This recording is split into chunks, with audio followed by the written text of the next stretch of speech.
Having utilized the Pixel Fold over the past 9 months, I found its durability to be commemorable. I particularly appreciate the passport-like design that Google has introduced here. When comparing it to the OnePlus Open or the Samsung Galaxy Fold 5, I find myself favoring the design of the Pixel Fold. Its elegance as a foldable device has consistently drawn me towards it throughout 2023 and into 2024. The external cover display is vivid even under direct sunlight from all perspectives. Subsequent updates have notably enhanced the brightness of the internal display compared to my initial assessment. Even under direct sunlight, visibility remains satisfactory, yet I anticipate an even brighter and more high-end display for the Fold 2. I've been carrying this device without a case mainly because of its substantial build, but it exudes a premium feel in the hand. With a D-brand leather skin, it resembles the perfect notebook-like foldable. Throughout all of the updates, the device has maintained a cool temperature, and the battery performance has been consistently solid for me. Looking ahead though to the Fold 2, I'm hopeful that Google will introduce faster charging capabilities and perhaps incorporate an even larger battery, especially to ensure that it sustains battery performance if Google in fact gives the Fold 2 a much more premium and brighter display on both the outer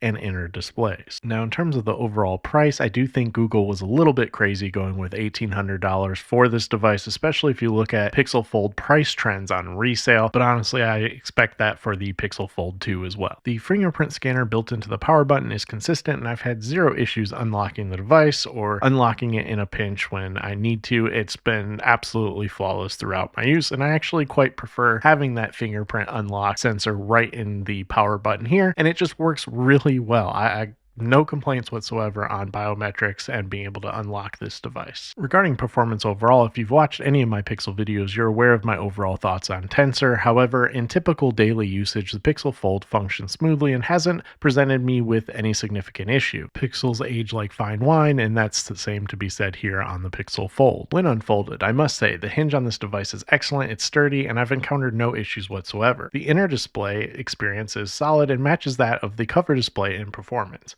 However, I do wish Google would significantly reduce the bezels and enhance the feel of the inner display, as it currently feels somewhat plastic and cheap compared to the premium feel and the appearance of the cover display. Nevertheless, media consumption is excellent. Personally, I mainly use a foldable for this purpose, and I found it to be particularly enjoyable when I want to immerse myself in content, especially when propped up to binge watch some Netflix or similar content. In terms of cameras, the inner display camera leaves much to be desired, while the selfie camera on the cover display performs decently. The real standout cameras are the rear ones, although they don't quite match up to the quality of the Pixel 8 Pro's cameras. Frankly, I've captured better shots with the Pixel 7 Pro as well. Nonetheless, the photos and videos produced are still impressive, and in today's smartphone landscape, most devices excel in this regard. I'd love to hear your thoughts on some of the recent shots I took the other day.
Looking ahead to the Fold 2, I hope Google elevates the camera game overall, providing us with the latest camera specs. Despite this, the Pixel Fold has generally impressive cameras, with ongoing updates and improvements contributing to their quality. As I've reiterated in all of my foldable videos, the primary reason for purchasing a foldable device is the folding capability. Here in the US, your options are mainly limited to Samsung, OnePlus, or Google. Despite having owned all of them, I find myself consistently drawn back to the Pixel Fold. Despite its turbulent launch, lack of the latest chipset or top-notch specs from Google's own lineup, and its hefty $1,800 price tag at launch, I still believe it's the top choice for a foldable device in the US market currently. With the Fold 2 on the horizon, I hope Google truly delivers. I'd love to hear your thoughts though on the Google Pixel Fold. As always, thank you for watching, take care, and stay safe.